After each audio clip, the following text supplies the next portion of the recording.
Bonsoir. Moi c'est Robin des Doigts du coup.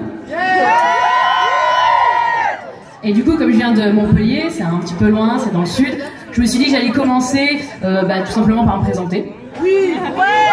Ouais, ça vous va. T'es qui? Alors du coup pour me présenter, je vais répondre à la question que tout le monde me pose quand on me rencontre. Pourquoi Pourquoi Robin des Doigts? Et en fait la réponse elle est toute bête et toute simple parce que j'en ai plusieurs. Du coup c'est pluriel quoi, j'ai 10 doigts. Bon en fait il y a quand même un peu plus de profondeur derrière tout ça, hein. Ça c'est vraiment parce que j'aime la profondeur. Toujours plus profond. Moi je suis King parce que je me suis toujours questionnée sur mon identité, sur mon genre. Ouais, c'est assez évident, je me suis toujours questionnée sur ma féminité. Ouais, ma féminité, elle m'a toujours au mieux questionnée, intriguée, intéressée et au pire violentée. Alors du coup, moi, du coup, j'ai décidé d'être King. Et vous m'avez perdu là un petit peu. Au-dessus mon pote. Et j'ai trouvé assez intéressant aussi la féminité d'un point de vue lesbienne. Je trouve que c'est assez intéressant de voir que on est des meufs qui baisons des meufs.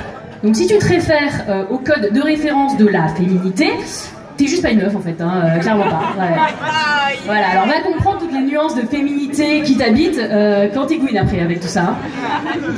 Clairement, moi je me suis toujours dit qu'on devrait faire les états généraux de la féminité goudoulienne. Tu vois, on se met tout ensemble, et après on réfléchit, on fait des statuts. Alors ok, il y a plein de classements qui existent déjà, hein, suffirait juste de les officialiser, tu vois, et on se ferait une petite carte par exemple, pour savoir exactement. Tu vois, on pourrait la recevoir, typiquement, le moment où tu reçois ta carte de membre actif ou passif du membre actif ou passif du lobby gay. Tu vois la carte, hein? Ouais, la carte qu'on a tous et toutes bien rangée chez nous dans un placard. Enfin non, rangée en dehors des placards. Voilà. Tu vois, cette carte, le jour où on te la refile, on te file aussi ta carte de statut de féminité en tant que goudou. Moi, je trouve que ce serait hyper pratique, notamment quand tu rencontres une meuf. Enfin, moi, clairement, quand je rencontre une meuf, c'est pas évident comme ça pour elle, mais clairement, elle sait pas que je suis un mec. Et du coup, c'est vrai que c'est un peu compliqué parce que moi, le premier soir, ok, je dors nue, mais c'est parce que je couche le premier soir aussi, donc ça aide. Ouais, je suis un mec et une salope. Ouais.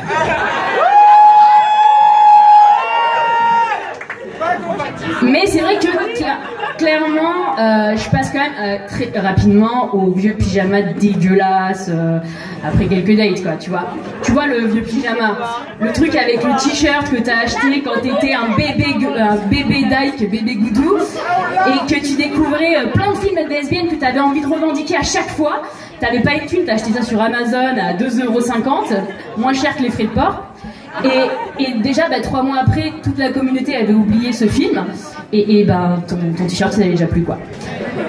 Donc tu vois le glamour à ce moment-là, et le niveau de princesse que je peux avoir. Du coup, avec moi, les meufs, elles rêvent, hein.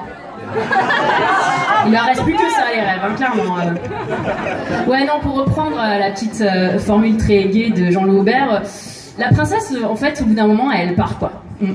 Et souvent, avec elle, leur jolie petite histoire aussi, quoi.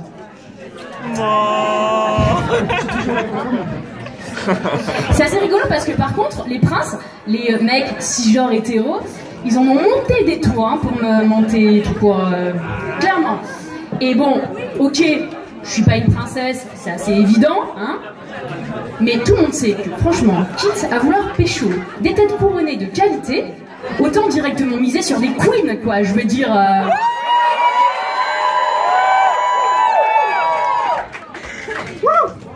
Je suis C'est vraiment magnifique ce soir, mais... Ouais, non, en plus c'est assez marrant parce que moi, en fait, depuis tout petit, je me vois plutôt comme un prince, pas comme une princesse, clairement pas. Et je me rappelle, quand j'étais gamin, il y avait un rocher près de chez moi, c'était un peu haut, un peu loin, tout ce qu'il me fallait de petite aventure de jeune prince, tu vois. Et j'escaladais ce rocher, je m'y installais, et je sentais le vent caresser ma nuque rasée. Je sentais ce même vent venir caresser mon torse déboutonné sous ma chemise déboutonnée hawaïenne. Et je me sentais hyper fière. Je me sentais hyper beau.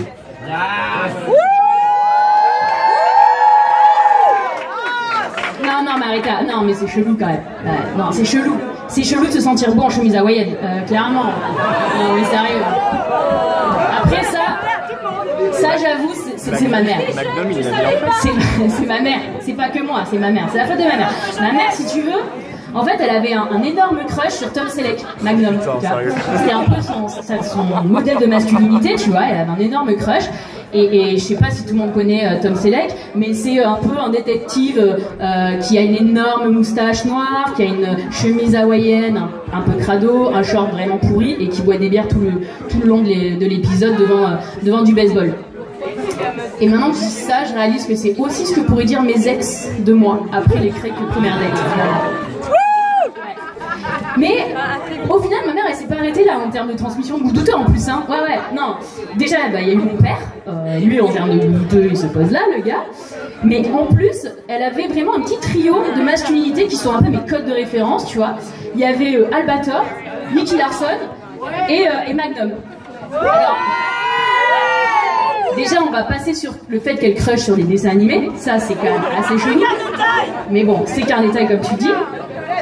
Non, en fait, ce trio de masculinité, pour moi, c'est un peu le code de référence sur lequel je me suis construit en tant que jeune prince. Et en fait, assez rapidement, bah, j'ai compris que non, en fait, j'avais pas envie d'être un prince. Ça m'intéresse pas, moi, d'être dans une masculinité rééditée et rééditée encore et encore. Et là, j'ai compris, c'est là que j'ai compris qu'en fait, bah, ça m'intéressait de sortir de la norme parce que j'avais pas envie de rentrer dans un moule, à la rigueur, plusieurs, ou juste une de temps en temps. Bah.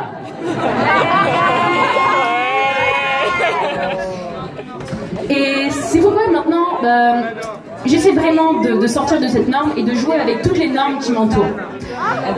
Parce que pour moi, une norme, ça s'imite, ça limite et ça irrite. Et donc, du coup, bah. Moi maintenant je suis devenue une queen entre les lignes et un king ouais clairement futile. Ouais parce que pour moi la futilité c'est une petite révolution dans un monde bien trop sérieux. C'est une petite bulle de bonheur dans notre malheur. En fait la futilité a apporté à mon bonheur beaucoup de profondeur. Et c'est pour ça que je dis souvent, toujours, et je terminerai comme ça ce soir, fais ce que tu veux et fais ce que tu dois.